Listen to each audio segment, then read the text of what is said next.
The elder, while not having attained to godly perfection, and no one in the church will until the day of Jesus Christ, but he is committed to demonstrating a godly pattern. He's willing to submit his life, his activity, his interests, his duties to the list provided to Titus and Timothy for the sake of providing a pattern in living. No elder can claim flawless perfection, but he can pursue faithful progression.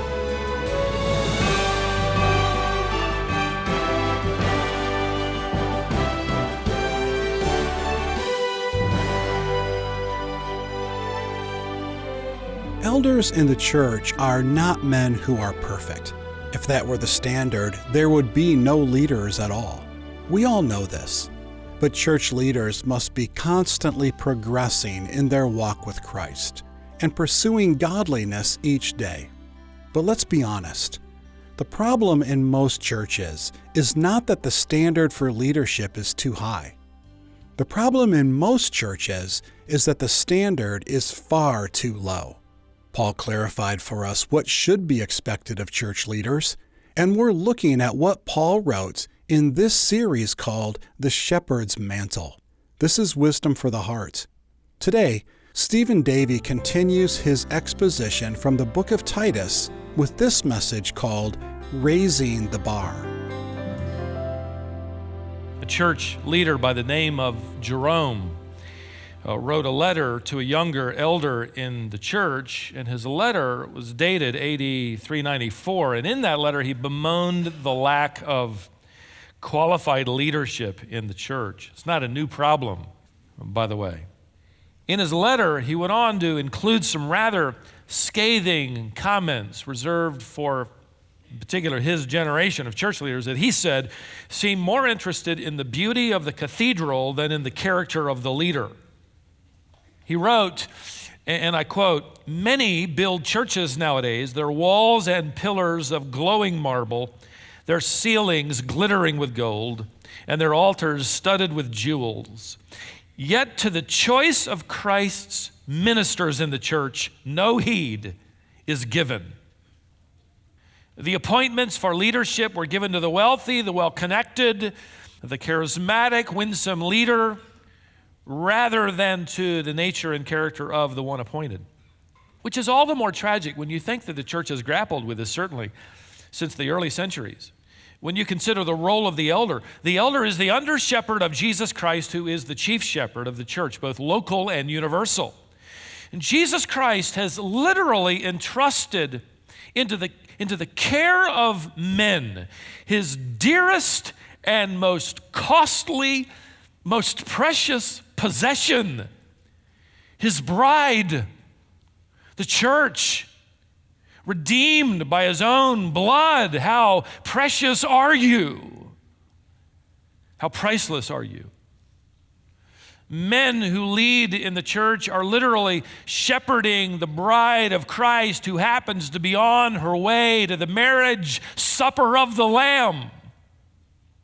We're simply given the care to shepherd, to pasture, to feed, to guide, to protect her along the way until she's handed off, as it were, to Christ, her bridegroom. Listen, the more value we place on the body of Christ, the more value we will place on the leadership of the body of Christ. I mean, can you imagine any mother or father just going out and getting some random guy off the street and saying, "Look, for $20 an hour, would you come to our house and watch our kids? We'd like to get away for a little while. We don't care who you are. We don't care what you're going to be like around our kids. We really don't care what you're like. We just need a break. Is $20 an hour okay?" But what would that tell you? That would inform you of how low the level has been placed upon the lives of those children. You see, the higher the value, the greater the concern for those we entrust with that priceless possession. If you'd come over to babysit back in the early days when our twin sons were about a year old, if you thought you were up to that challenge, I don't know if $20 an hour would be enough.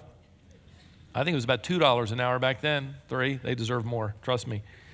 But you would be there because my wife trusted you and knew something about you. But you'd still discover when you got there that she'd have the whole evening mapped out for you.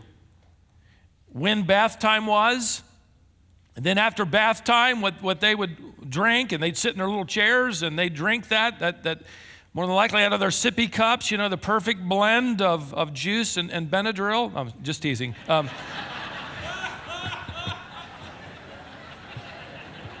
You had that too when you were growing up, huh? I'll bet, And then after that, there'd be story time. And by the way, this is the book to read from. And then after that is bedtime. And this boy gets his little white blanket. And that boy gets his little green blanket. And this boy gets Barry Beaver. And that boy gets Michael Monkey. Whatever you do, don't mix those up. The entire evening would be mapped out for the babysitter. Listen, my wife had taken months and months of hard work to get those boys on a schedule. And she wasn't about to let it get ruined in one night of riotous living. There's more to it than that, though, of course. These are our precious children.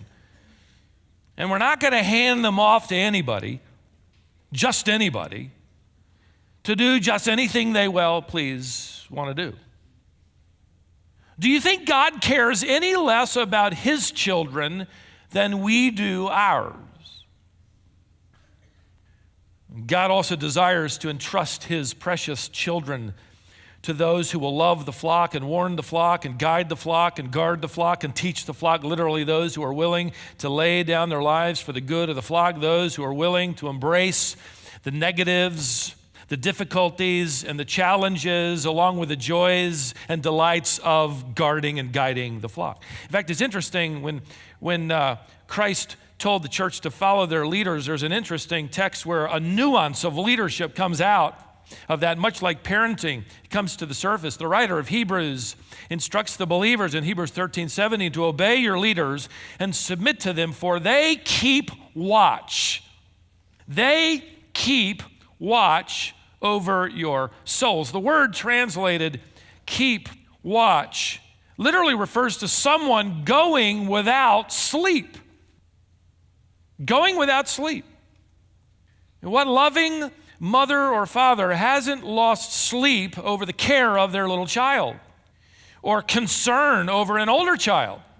Losing sleep is tantamount to being a parent. You never get past that, do you? The older I get, the more I realize I'm going to be a parent for the rest of my life. And they're going to be children for the rest of their lives. There is that concern that's built in. I don't know about you, but I've always had a hard time falling asleep when my children were still out at night. Our 2 daughters were the last to leave the nest. In fact, our last child, our youngest daughter, is starting college in the fall, and she'll be gone. And she knows, perhaps more than all the others, poor thing, that Saturday night's curfew is just about like any other night, because until she's safely home, I have a hard time falling asleep. And I really need to sleep on Saturday night because Sunday's coming, and it's the only day I work. Well, I need some sleep. In fact, we were texting last night, and she kindly even came home a little earlier than normal. How many parents, especially of older children, have stayed awake at night, praying not only for their physical needs, but their spiritual needs, the spiritual well-being of your children? That's the role of a loving, caring, spiritually minded parent. It's as if God is saying, I want that for my children too. Why would he want anything less? I want to entrust my children to leaders who are willing to lose sleep over them, to care that much. Listen, that's how much God values you. Because he just sort of backs up the truck for anybody who thinks they want to lead, and he says, okay, if you're going to do that, then here's who you have to be, and here's what you've got to do. So it should come as no surprise then to us that God delivers to the church a list of some 20 plus standards for those who will lead, those entrusted with the charge of his children. And unless somebody is just adamantly opposed and obviously suppressing of the obvious truths of God's word. It's pretty clear to the Bible student that God isn't about to entrust the well-being of his church to just anybody to do whatever they good and well pleased to do. Now, in our last session, we discussed the biblical roles of the elder, pastor, bishop. Those three terms used interchangeably of the same man, same office, same body of men. We talked about their role of guarding and guiding and protecting and leading and feeding. That's what he does, among other things. As a loving, caring, spiritually minded shepherd, that's what he does. But now we're told, and we're given a lot more information, not about what he does, but who he is. There are two lists in the New Testament about this kind of individual. The first list is 1 Timothy chapter 3, the parallel passage, and that's the longer list, and we'll deal with that when we get there one day, Lord willing. We're going to deal with a shorter list, which is in Titus chapter 1, which basically repeats most of what Timothy read from the hand of Paul about the same time. So turn to the list of qualifications as Paul writes them to Titus, and let's pick up where we left off at verse 5 of chapter 1. For this reason I left you in Crete, that you would set in order what remains and appoint elders in every city as I directed you, namely, if any man is above reproach, the husband of one wife, having children who believe, not accused of dissipation or rebellion. For the overseer must be above reproach as God's steward, not self-willed, not quick-tempered, not addicted to wine, not pugnacious, not fond of sordid gain, but hospitable, loving what is good, sensible, just, devout, self-controlled, holding fast the faithful word which is in accordance with the teaching, so that he will be able both to exhort in sound doctrine and to refute those who contradict. I mean, you get to the end of a list like that, and every church leader feels something stirring in his soul that sounds something like, I resign. Who's going to begin to approach this? In fact, if you compare this list with 1 Timothy, you come up with 23 standards or qualifications. And if you include aspiration, if any man aspires, if you consider that equally a qualification, which I do, you're at 24. Who can possibly meet these standards? Especially when the very first qualification so clearly says above reproach. And by the way, it shows up that way also in 1 Timothy 3. Same order, above reproach. Well, for those of you who are considering the office, and those of you who with me serve, you need to know that I guess if you're going to start there, you might as well end there. Above reproach. You don't need to read any further, right? Well, the word might be helpful for you to know that Paul uses here, translated above reproach, is a word that does not refer to perfection, but to a pattern. An elder, like any member of the flock, is a fallen sinner. And sinners do what? Sin. But here's the difference. The elder, while not having attained to godly perfection, and no one in the church will until the day of Jesus Christ, but however, here's the difference. He is committed to demonstrating a godly pattern in life. He's willing to submit his life, his activity, his interests, his duties to the list provided to Titus and Timothy for the sake of providing a pattern in living. No elder can claim a flawless perfection, but he can pursue faithful progression. And here's the pattern of that kind of progression in Titus chapter 1. And you need to know that the words above reproach just sort of serve as a categorical heading. It's like that's the summary statement, and every qualification that follows is hinged to that opening statement. Everything is connected back to that. He's to be above reproach as it relates to his marriage, as it relates to his parenting, as it relates to his character, as it relates to his public and private lifestyle. Here's the pattern. Here's what you pursue. And why must the elder pursue this pattern? Because his life as a leader is then becoming a pattern for all who follow him. And Jesus Christ takes that very seriously, obviously. Leadership is tantamount to influence. Leadership equals endorsement.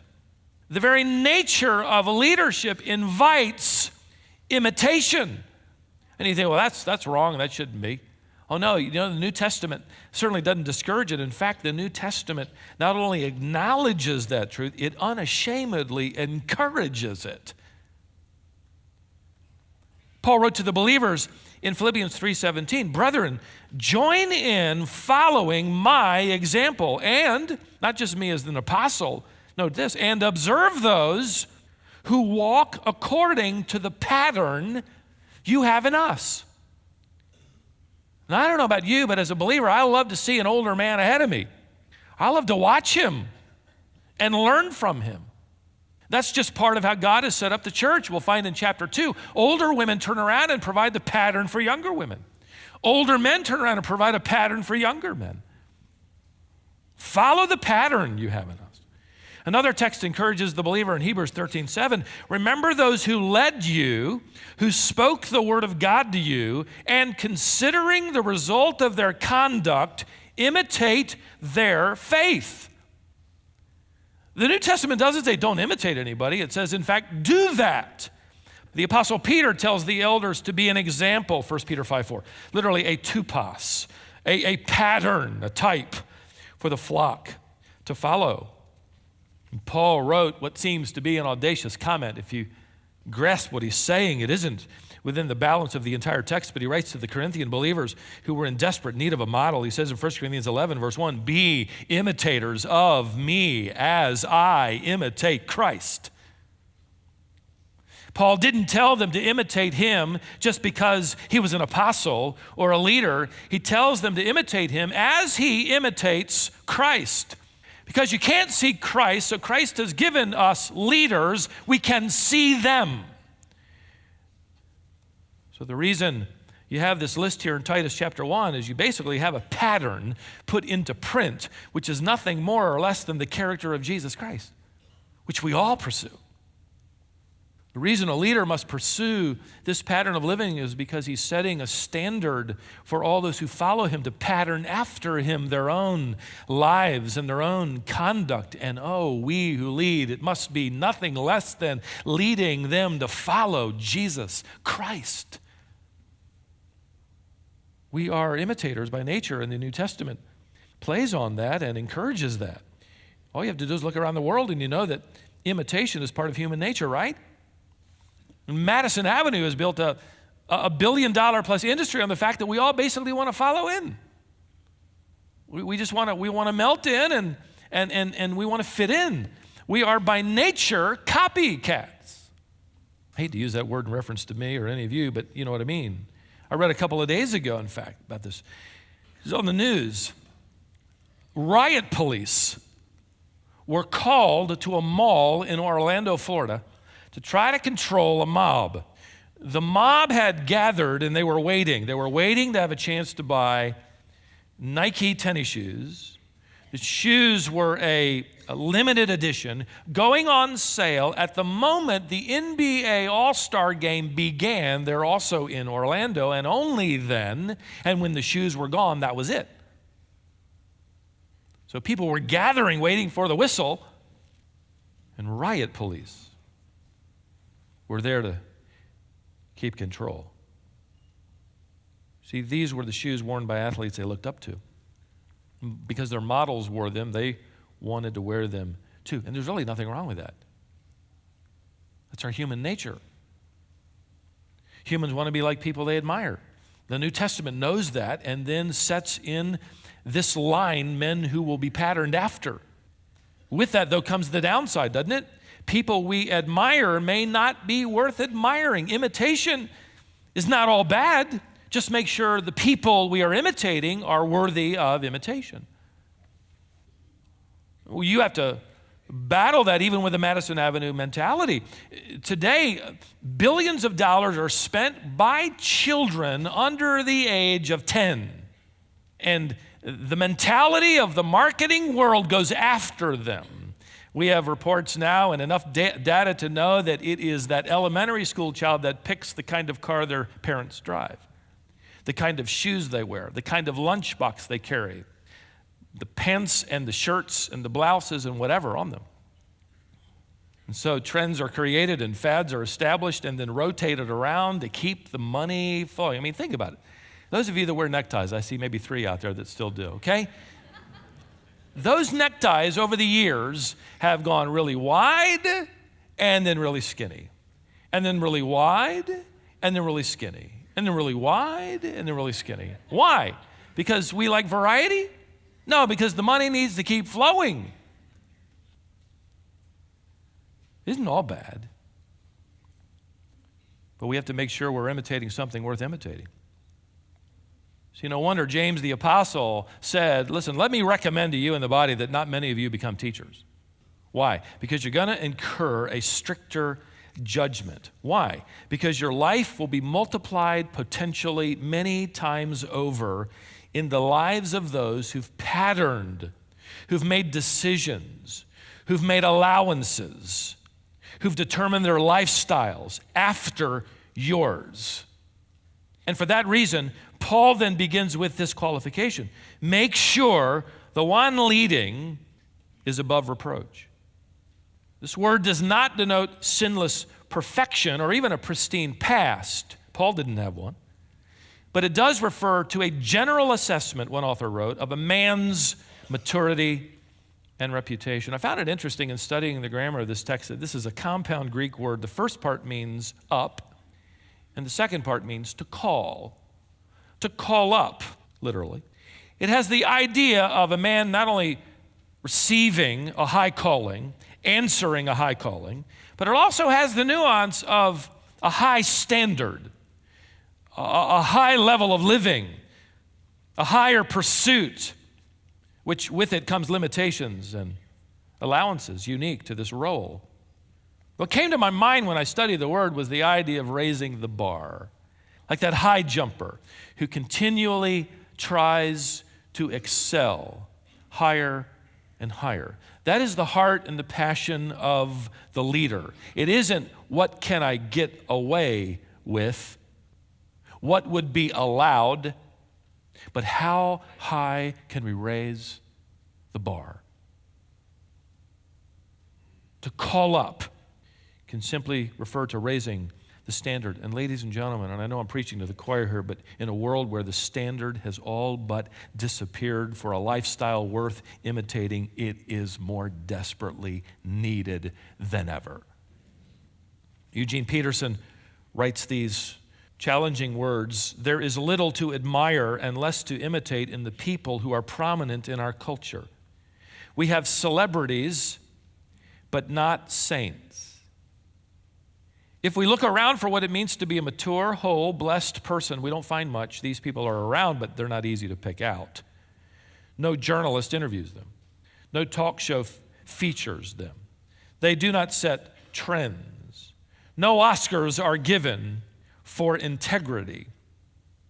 And at year's end, when the list of the 10 best dressed or the 10 best looking is compiled, no one compiles a list of the 10 best lived lives. Our society today is devoid of models.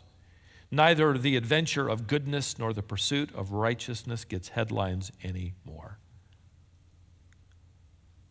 The question now isn't, in the mind of Paul, and even with this challenge, where are the perfect people?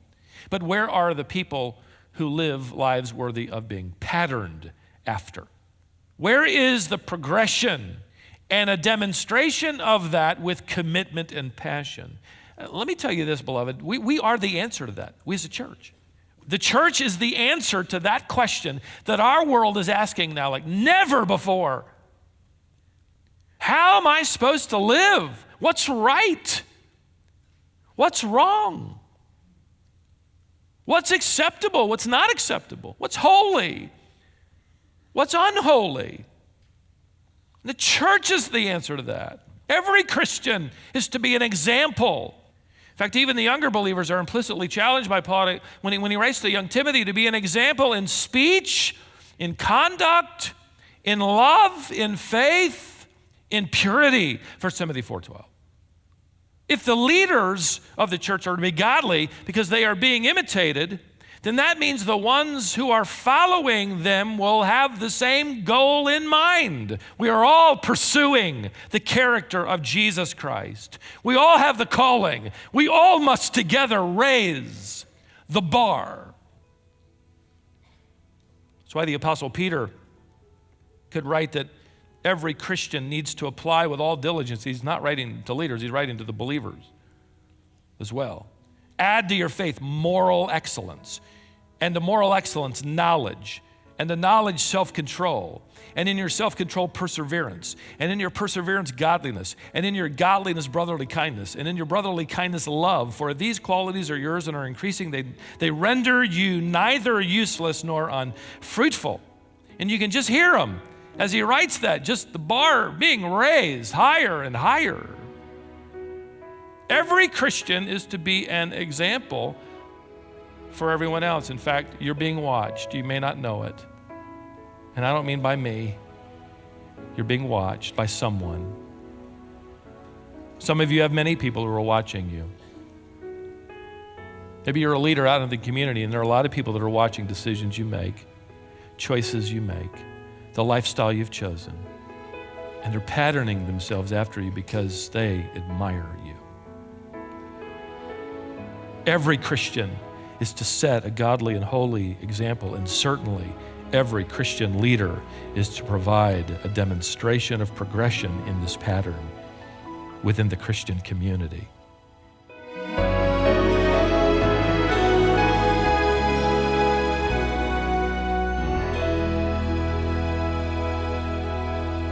What an important reminder that is today. You're listening to Wisdom for the Heart with Stephen Davey. We're currently in a series from Titus chapter 1 entitled The Shepherd's Mantle. It's a series about the qualifications for elders, but as you heard today, it's for all of us. Today's message, called Raising the Bar, is not done. So Stephen will bring you the conclusion to this message next time. Be sure and join us.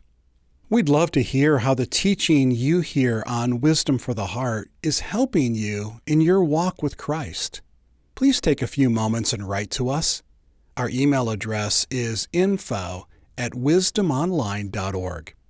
Our mailing address is Wisdom International, P.O. Box 37297, Raleigh, North Carolina, 27627. Be sure and like our Facebook page and follow us on Twitter or Instagram, and subscribe to our YouTube channel.